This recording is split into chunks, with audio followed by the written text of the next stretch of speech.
Welcome to Tales of Wonder. I'm Mardell, and we have come to the last story in Season 1, The Snow Queen by Hans Christian Andersen. The first part. Now we are about to begin, and you must attend, and when we get to the end of the story, you will know more than you do now about a very wicked hobgoblin. He was one of the worst kind, in fact. He was a real demon. One day, he was in a high state of delight because he had invented a mirror with this peculiarity that every good and pretty thing reflected in it shrank away to almost nothing. On the other hand, every bad and good-for-nothing thing stood out and looked its worst. The most beautiful landscapes reflected in it looked like boiled spinach, and the best people became hideous, or else they were upside down and had no bodies. Their faces were distorted beyond recognition, and if they had even one freckle, it appeared to spread all over the nose and mouth. The demon thought this immensely amusing. If a good thought passed through anyone's mind, it turned to a grin in the mirror, and this caused real delight to the demon. All the scholars in the demon's school, for he kept a school, reported that a miracle had taken place. Now, for the first time, it had become possible to see what the world and mankind were really like.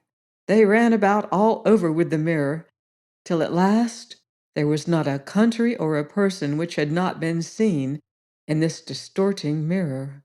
They even wanted to fly up to heaven with it, to mock the angels. But the higher they flew, the more it grinned, so much so that they could hardly hold it, and at last it slipped out of their hands and fell to the earth, shivered into hundreds and millions and billions of bits. Even then, it did more harm than ever. Some of these bits were not as big as a grain of sand, and these flew about all over the world, getting into people's eyes. And once in, they stuck there and distorted everything they looked at, or made them see everything that was amiss. Even the tiniest grain of glass kept the same power as that possessed by the whole mirror. Some people even got a bit of the glass into their hearts. Oh, that was terrible, for the heart became like a lump of ice. Some of the fragments were so big that they were used for window panes, but it was not advisable to look at one's friends through these panes. Other bits were made into spectacles, and it was a bad business when people put on these spectacles meaning to be just. The bad demon laughed till he split his sides. It tickled him to see the mischief that he had done. But some of these fragments were still left floating about the world, and you shall hear what happened to them. Second story. In a big town, crowded with houses and people, where there is no room for gardens, people have to be content with flowers in pots instead. In one of these towns lived two children who managed to have something bigger than a flower pot for a garden. They were not brother and sister, but they were just as fond of each other as if they had been. Their parents lived opposite each other in two attic rooms. The roof of one house just touched the roof of the next one, with only a rainwater gutter between them. They each had a little dormer window, and one only had to step over the gutter to get from one house to the other. Each of the parents had a large window box in which they grew pot herbs and a little rose tree. There was one in each box, and they both grew splendidly. Then it occurred to the parents to put the boxes across the gutter from house to house. And they looked just like two banks of flowers. The pea vines hung down over the edges of the boxes. The roses threw out long creepers which twined round the windows. It was almost like a green triumphal arch. The boxes were high, and the children knew they must not climb up on them, but they were often allowed to have their little stools out under the rose trees, and there they had delightful games. Of course, in the winter there was an end to these amusements. The windows were often covered with hoarfrost. Then they would warm coppers on the stove and stick them on the frozen panes, where they made lovely peepholes as round as possible. Then a bright eye would peep through these holes, one from each window. The little boy's name was Kay, and the little girl's Gerda. In the summer, they could reach each other with one bound, but in the winter, they had to go down all the stairs in one house and up all the stairs in the other, and outside there were snowdrifts. "Look, the white bees are swarming," said the old grandmother. "Have they a queen bee too?" asked the little boy, for he knew that there was a queen among the real bees. "Yes, indeed they have," said the grandmother. "She flies where the swarm is thickest. She is the biggest of them all, and she never remains on the ground. She always flies up again to the sky. Many a winter's night she flies through the streets and peeps in at the windows. And then the ice freezes on the panes into wonderful patterns like flowers." "Oh, yes, we've seen that," said both children, and then they knew it was true. "Can the Snow Queen come in here?" asked the little girl. "Just let her come," said the boy, "and I will put her on the stove where she will melt." But the grandmother smoothed his hair and told him more stories. In the evening, when little Kay was at home and half undressed, he crept up onto the chair by the window and peeped out of the little hole. A few snowflakes were falling, and one of these, the biggest, remained on the edge of the window box. It grew bigger and bigger, till it became the figure of a woman dressed in the finest white gauze, which appeared to be made of millions of starry flakes. She was delicately lovely, but all ice, glittering, dazzling ice. Still she was alive. Her eyes shone like two bright stars, but there was no rest or peace in them. She nodded to the window and waved her hand. The little boy was frightened and jumped down off the chair, and then he fancied that a big bird flew past the window. The next day was bright and frosty, and then came the thaw, and after that, the spring. The sun shone, green buds began to appear, the swallows built their nests, and people began to open their windows. The little children began to play in their garden on the roof again. The roses were in splendid bloom that summer. The little girl had learnt a hymn, and there was something in it about roses, and that made her think of her own. She sang it to the little boy, and then he sang it with her. "Where roses deck the flowery vale, there infant Jesus, we thee hail." The children took each other by the hands, kissed the roses, and rejoiced in God's bright sunshine, and spoke to it as if the child Jesus were there. What lovely summer days they were, and how delightful it was to sit out under the fresh rose trees, which seemed never to tire of blooming. Kay and Gerda were looking at a picture book of birds and animals one day. It had just struck 5 by the church clock, when Kay said, "Ah, something struck my heart, and I've got something in my eye." The little girl put her arms round his neck. He blinked his eye. There was nothing to be seen. "I believe it is gone," he said. But it was not gone. It was one of those very grains of glass from the mirror, the magic mirror. You remember that horrid mirror in which all good and great things reflected in it became small and mean, while the bad things were magnified, and every flaw became very apparent. Poor Kay. A grain of it had gone straight to his heart, and would soon turn it to a lump of ice. He did not feel it any more, but it was still there. "Why do you cry?" he asked. "It makes you look ugly. There's nothing the matter with me. How horrid!" he suddenly cried. "There's a worm in that rose, and that one is quite crooked. After all, they are nasty roses, and so are the boxes they're growing in." He kicked the box and broke off two of the roses. "What are you doing, Kay?" cried the little girl. When he saw her alarm, he broke off another rose, then ran in by his own window and left dear little Gerda alone. When she got out the picture book, he said it was only fit for babies in long clothes. When his grandmother told them stories, he always had a but, and if he could manage it. He liked to get behind her chair, put on her spectacles, and imitate her. He did it very well, and people laughed at him. He was soon able to imitate everyone in the street. He could make fun of all their peculiarities and failings. "He will turn out a clever fellow," said people. But it was all that bit of glass in his heart, that bit of glass in his eye, and it made him tease little Gerda, who was so devoted to him.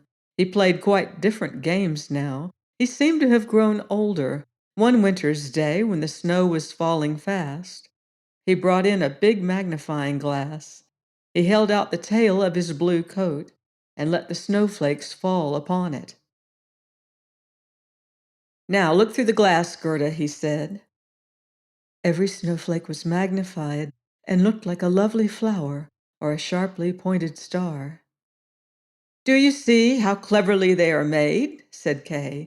"Much more interesting than looking at real flowers, and there's not a single flaw in them. They are perfect.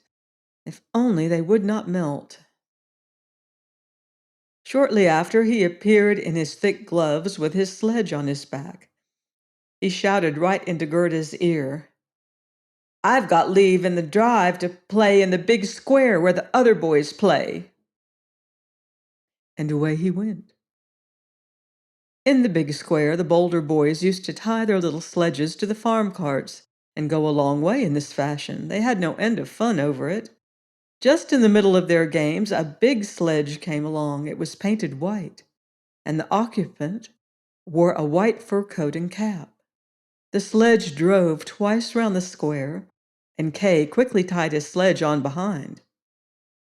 Then off they went, faster and faster, into the next street. The driver turned round and nodded to Kay in the most friendly way, just as if they knew each other. Every time Kay wanted to loose his sledge, the person nodded again, and Kay stayed right where he was, and they drove right out through the town gates.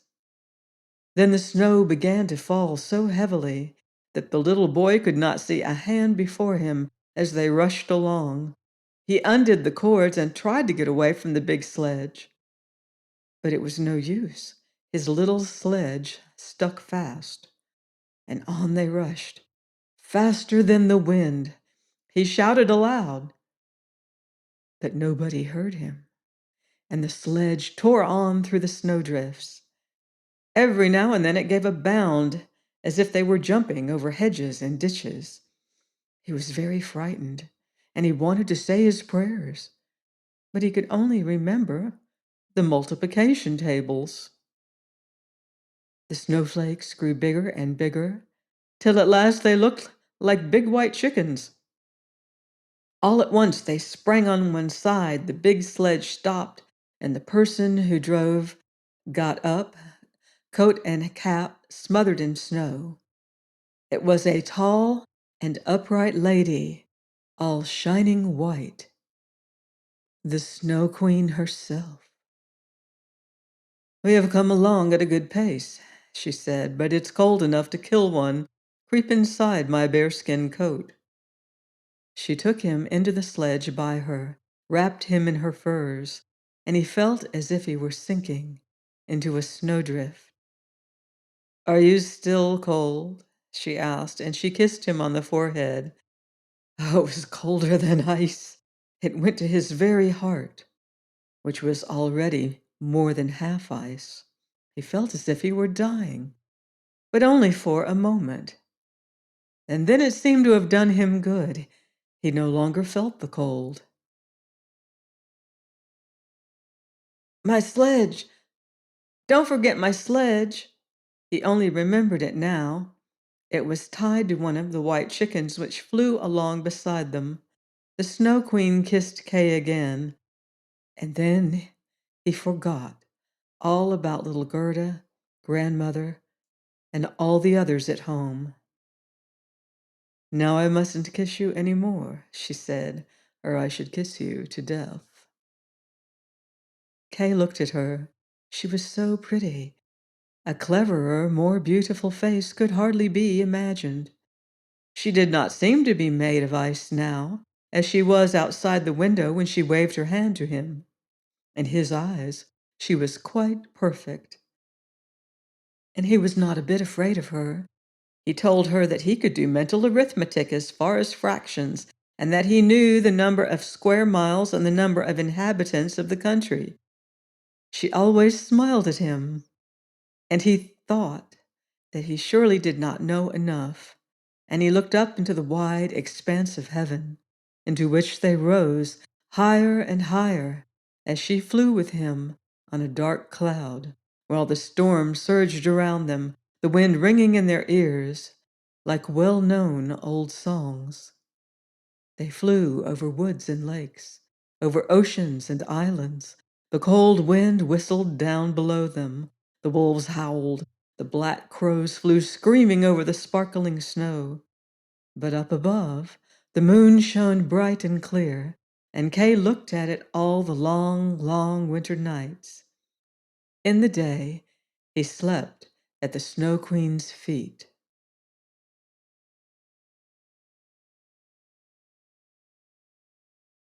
Story 3. But how was little Gerda getting along all this time since Kay left her? Where could he be? Nobody knew. Nobody could say anything about him. All that the other boys knew was they had seen him tie his little sledge to a splendid big one, which drove away down the street and out of the town gates. Nobody knew where he was, and many tears were shed. Little Gerda cried long and bitterly. At last people said he was dead. He must have fallen into the river which ran close by the town. Oh, what dark, long winter days those were. At last, the spring came and the sunshine. Kay is dead and gone, said little Gerda. I don't believe it, said the sunshine. He is dead and gone, she said to the swallows. We don't believe it, said the swallows. And at last, little Gerda did not believe it either. I will put on my new red shoes, she said one morning. Those Kay never saw, and then I will go down to the river and ask it about him. It was very early in the morning. She kissed the old grandmother who was still asleep, put on the red shoes, and went quite alone out by the gate to the river. Is it true that you have taken my little playfellow?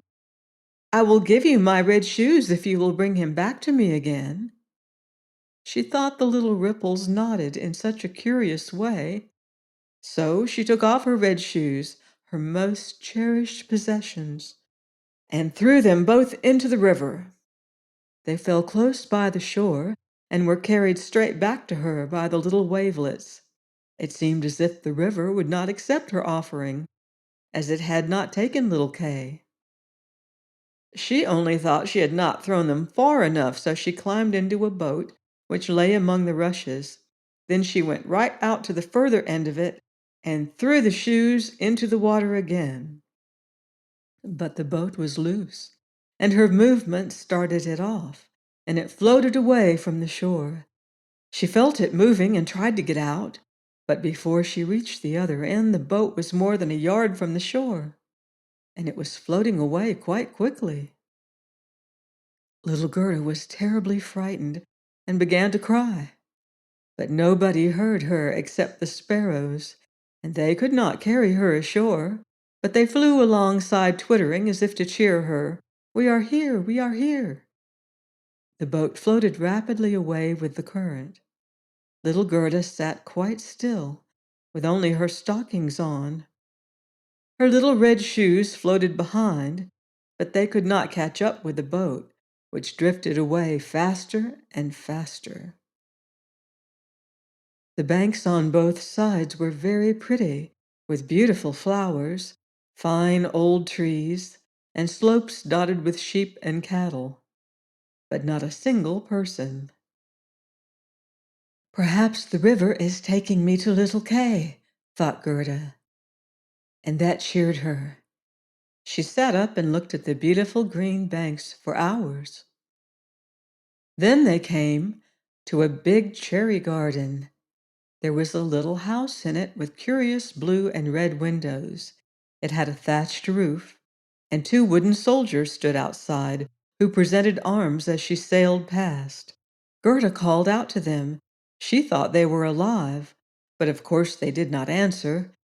She was quite close to them, for the current drove the boat close to the bank. Gerda called out again, louder than before. And then an old woman came out of the house. She was leaning upon a big hook stick, and she wore a big sun hat, which was covered with beautiful painted flowers. "You poor little child," said the old woman. "However were you driven out on this big, strong river into the wide, wide world alone?" Then she walked right into the water and caught hold of the boat with her hook stick. She drew it ashore and lifted little Gerda out. Gerda was delighted to be on dry land again, but she was a little bit frightened of the strange old woman. "Come, tell me who you are and how you got here," said she. When Gerda had told her the whole story and asked her if she had seen Kay, the woman said she had not seen him, but that she expected him. Gerda must not be sad. She was to come and taste her cherries and see her flowers, which were more beautiful than any picture book. Each one had a story to tell. Then she took Gerda by the hand. They went into the little house, and the old woman locked the door. The windows were very high up, and they were red, blue, and yellow. They threw a very curious light into the room.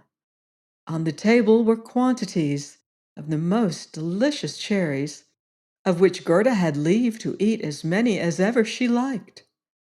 While she was eating, the old woman combed her hair with a golden comb, so that the hair curled and shone like gold round the pretty little face, which was as sweet as a rose.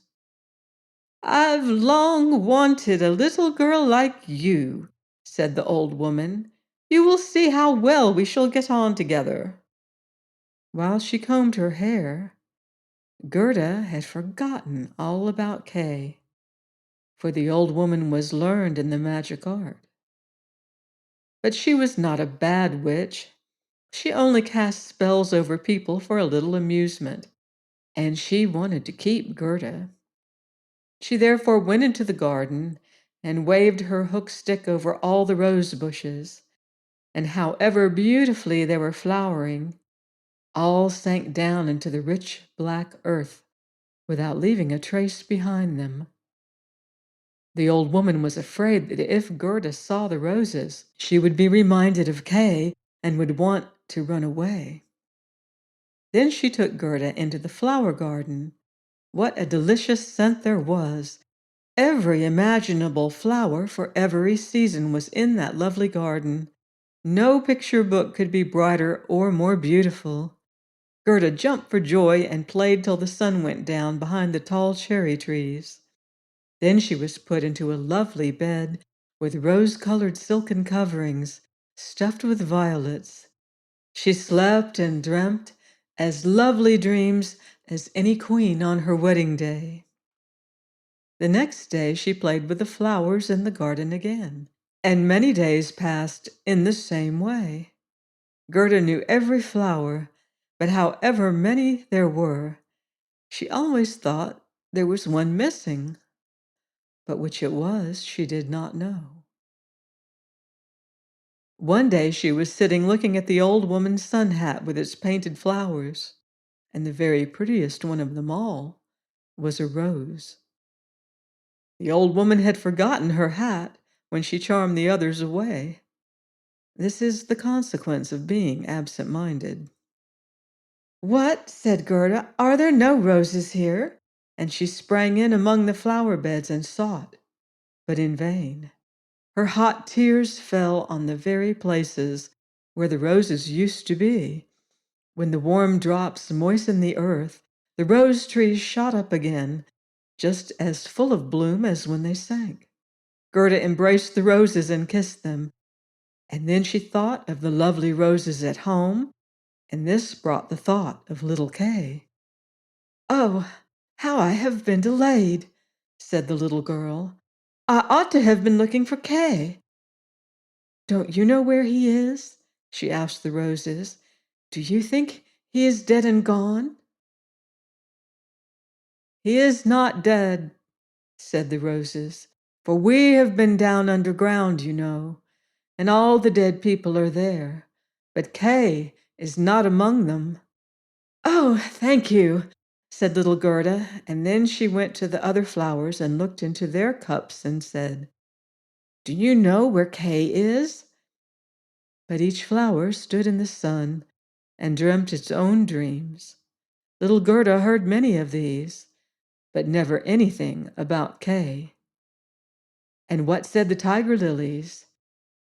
"Do you hear the drum? Rub-a-dub. It has only two notes. Rub-a-dub. Always the same, the wailing of women, the cry of the preacher. The Hindu woman in her long red garment stands on the pile, while the flames surround her and her dead husband. But the woman is only thinking of the living man in the circle round, whose eyes burn with a fiercer fire than that of the flames which consume the body. Do the flames of the heart die in the fire?" "I understand nothing about that," said little Gerda. "That is my story," said Tiger Lily. "What does the convolvulus say?" "An old castle is perched high over a narrow mountain path. It is closely covered with ivy, almost hiding the old red walls and creeping up leaf upon leaf right round the balcony, where stands a beautiful maiden. She bends over the balustrade and looks eagerly up the road. No rose on its stem is fresher than she. No apple blossom wafted by the wind moves more lightly. Her silken robes rustle softly as she bends over and says, 'Will he never come?'" "Is it Kay you mean?" asked Gerda. "I'm only talking about my own story, my dream," answered the convolvulus. What said the little snowdrop? "Between two trees a rope with a board is hanging. It is a swing. Two pretty little girls in snowy frocks and green ribbons fluttering on their hats are seated on it. Their brother, who is bigger than they are, stands up behind them. He has his arms round the ropes for supports and holds in one hand a little bowl and in the other a clay pipe. He is blowing soap bubbles. As the swing moves, the bubbles fly upwards in all their changing colors. The last one still hangs from the pipe, swayed by the wind, and the swing goes on. A little black dog runs up. He is almost as light as the bubbles. He stands up on his hind legs and wants to be taken into the swing, but it does not stop. The little dog falls with an angry bark. They jeer at it. The bubble bursts. A swinging plank. a fluttering foam picture. That is my story. I dare say what you tell me is very pretty, but you speak so sadly, and you never mention little Kay. What says the hyacinth? They were three beautiful sisters, all most delicate and quite transparent. One wore a crimson robe, the other a blue, and the third was pure white. These three danced hand in hand by the edge of the lake in the moonlight. They were human beings, not fairies of the wood. The fragrant air attracted them, and they vanished into the wood. Here the fragrance was stronger still. Three coffins glide out of the wood towards the lake, and in them lie the maidens. The fireflies flutter lightly round them with their little flickering torches. Do these dancing maidens sleep, or are they dead? The scent of the flowers says that they are corpses. The evening bell tolls their knell. You make me quite sad, said little Gerda. Your perfume is so strong. It makes me think of those dead maidens. Oh, is little Kay really dead? The roses have been down underground, and they say no. Ding dong, tolled the hyacinth bells. We are not tolling for little Kay. We know nothing about him. We sing our song, the only one we know. And Gerda went on to the buttercups, shining amongst their dark green leaves. You are a bright little sun, said Gerda. Tell me if you know where I shall find my playfellow. The buttercup shone brightly and returned Gerda's glance. What song could the buttercup sing? It would not be about Kay. God's bright sun shone into a little court. On the first day of spring, the sunbeams stole down the neighboring white wall, close to which bloomed the first yellow flower of the season. It shone like burnished gold in the sun. An old woman had brought her armchair out into the sun. Her granddaughter, a poor and pretty little maidservant, had come to pay her a short visit, and she kissed her. There was gold, heart's gold, in the kiss. Gold on the lip, gold on the ground, and gold above in the early morning beams. Now that is my little story, said the buttercup. Oh, my poor grandmother, sighed Gerda. She will be longing to see me and grieving about me, as she did about poor Kay. But I shall soon go home again and take Kay with me. It is useless for me to ask the flowers about him. They only know their own stories and have no information to give me. Then she tucked up her little dress so that she might run the faster. But the narcissus blossoms struck her on the legs as she jumped over them, so she stopped and said, Perhaps you can tell me something. She stooped down close to the flower and listened. What did it say? I can see myself, I can see myself, said the narcissus. Oh, how sweet is my scent! Up there in an attic window stands a little dancing girl half dressed. First she stands on one leg, then on the other, and looks as if she would tread the whole world under her feet. She is only a delusion. She pours some water out of a teapot onto a bit of stuff that she's holding. It is her bodice. Cleanliness is a good thing, she says. Her white dress hangs on a peg. It has been washed in the teapot, too, and dried on the roof. She puts it on, wraps a saffron-colored scarf round her neck, which makes the dress look whiter. See how high she carries her head, and all upon one stem. I see myself! I see myself! I don't care a bit about all that, said Gerda. It's no use telling me such stuff. And then she ran to the end of the garden. The door was fastened. But she pressed the rusty latch, and it gave way. The door sprang open, and little Gerda ran out with bare feet into the wide world. She looked back 3 times, but nobody came after her.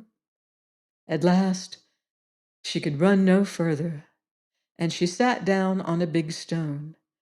When she looked round, she saw that the summer was over. It was quite late autumn. She would never have known it inside the beautiful garden, where the sun always shone, and the flowers of every season were always in bloom. "Oh, how I have wasted my time," said little Gerda. "It is autumn. I must not rest any longer." And she got up to go on. Oh, how weary and sore were her little feet, and everything round looked so cold and dreary. The long willow leaves were quite yellow. The damp mist fell off the trees like rain.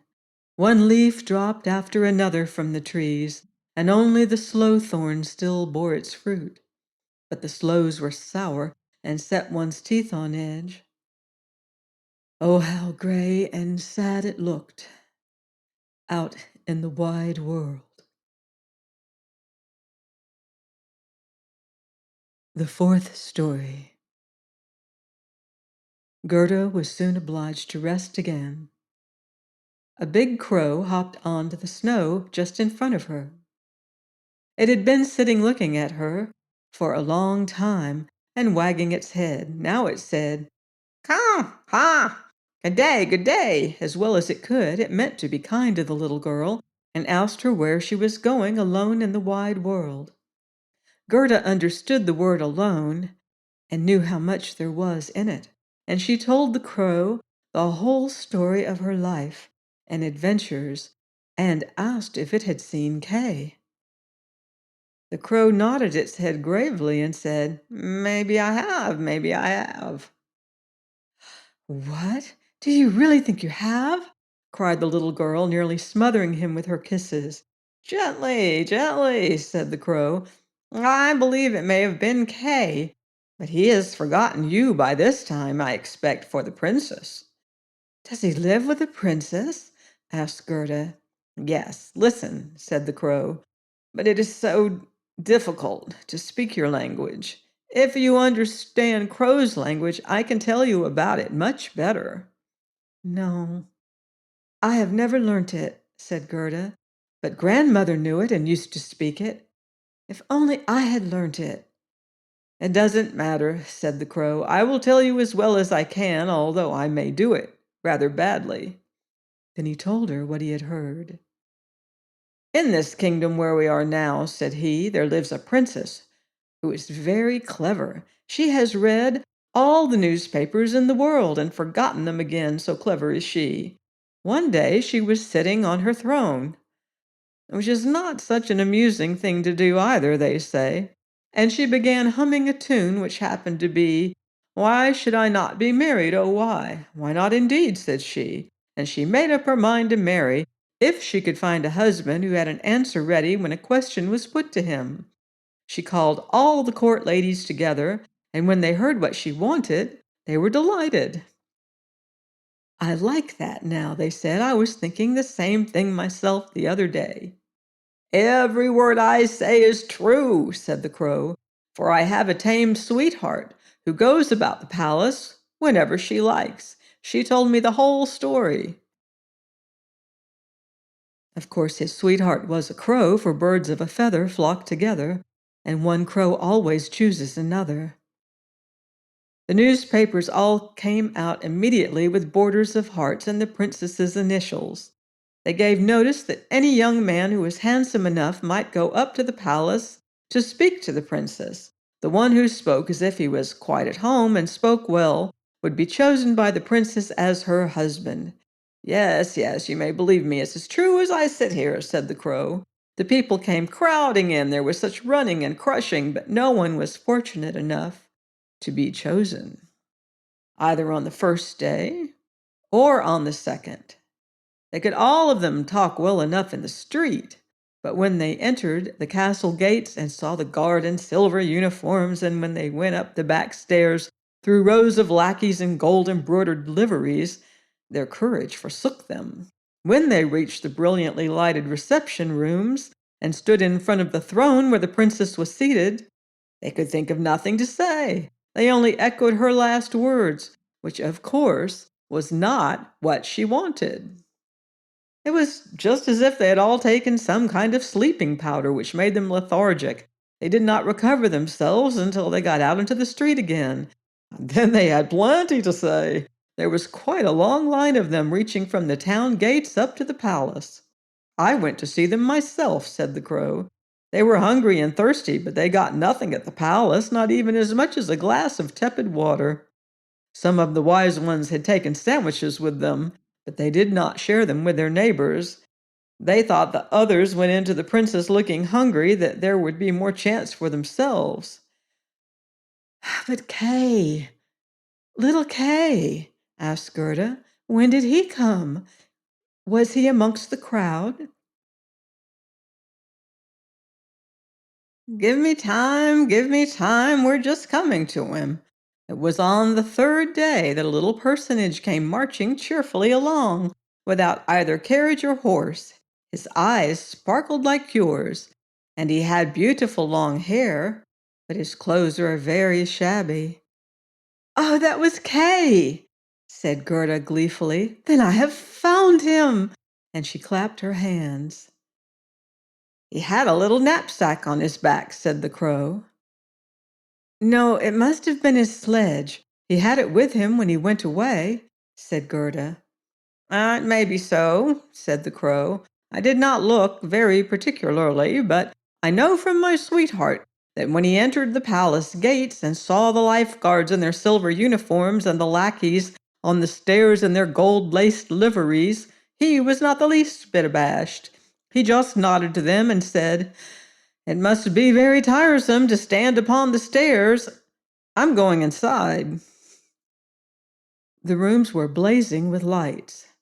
Privy councillors and excellencies without number were walking about barefoot, carrying golden vessels. It was enough to make you solemn. His boots creaked fearfully, too, but he wasn't a bit upset. Oh, I am sure that was Kay, said Gerda. I know he had a pair of new boots.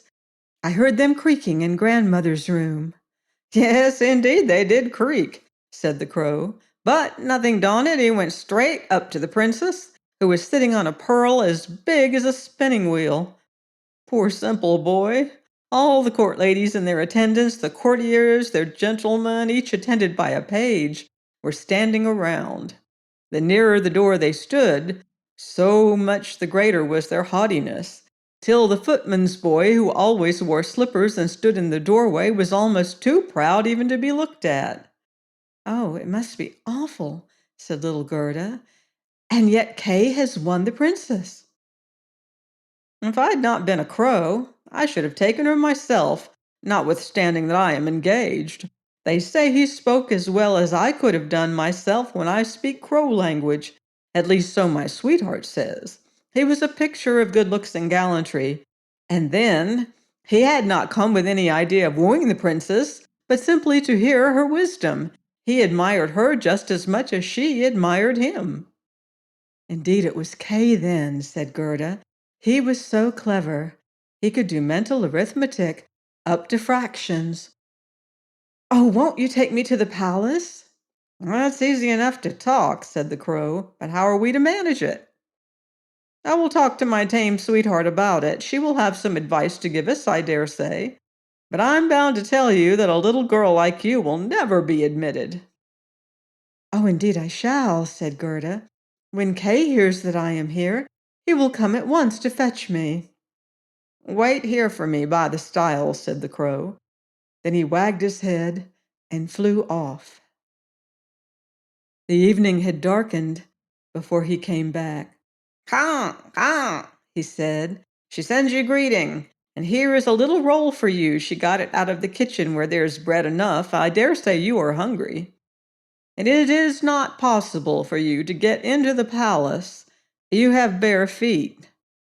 The guards in silver and the lackeys in gold would never allow you to pass. But don't cry, we shall get you in somehow. My sweetheart knows a little back staircase which leads up to the bedroom, and she knows where the key is kept." Then they went into the garden, into the great avenue where the leaves were dropping softly one by one. And when the palace lights went out, one after the other, the crow led little Gerda to the back door, which was ajar. Oh, how Gerda's heart beat with fear and longing. It was just as if she was about to do something wrong, and yet she only wanted to know if this really was little Kay. Oh, it must be him, she thought, picturing to herself his clever eyes and his long hair. She could see his very smile when they used to sit under the rose trees at home.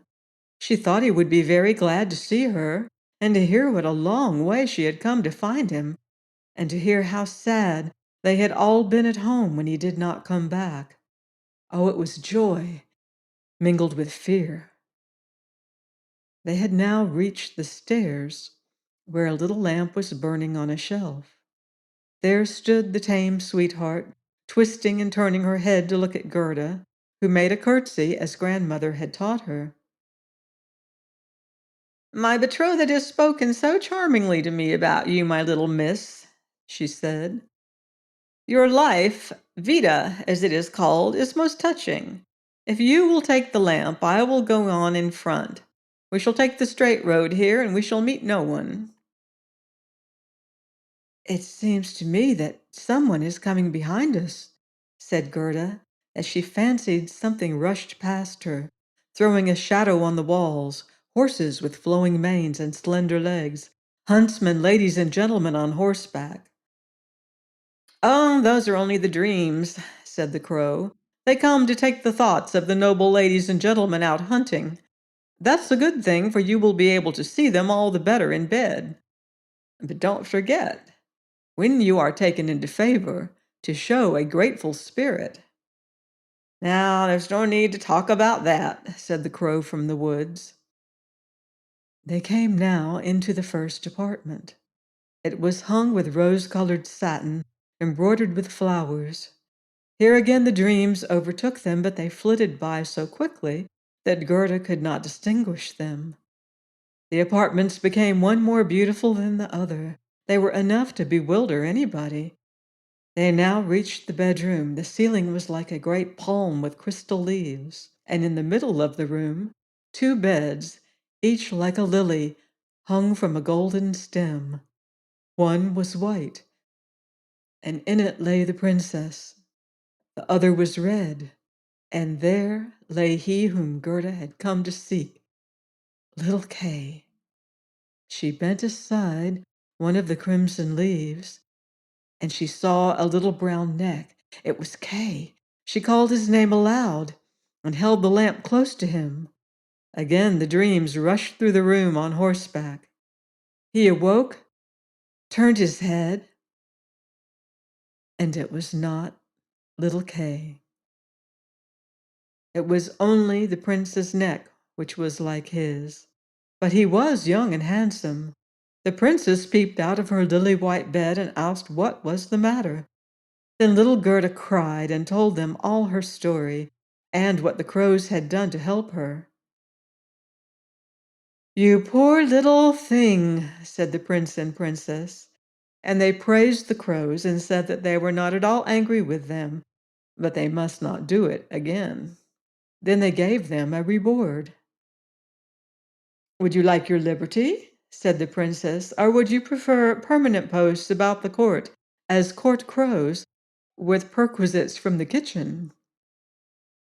Both crows curtsied and begged for the permanent posts, for they thought of their old age, and said it was so good to have something for the old man, as they called it. The prince got up and allowed Gerda to sleep in his bed, and he could not have done more. She folded her little hands and thought, how good the people and the animals are. Then she shut her eyes and fell fast asleep. All the dreams came flying back again.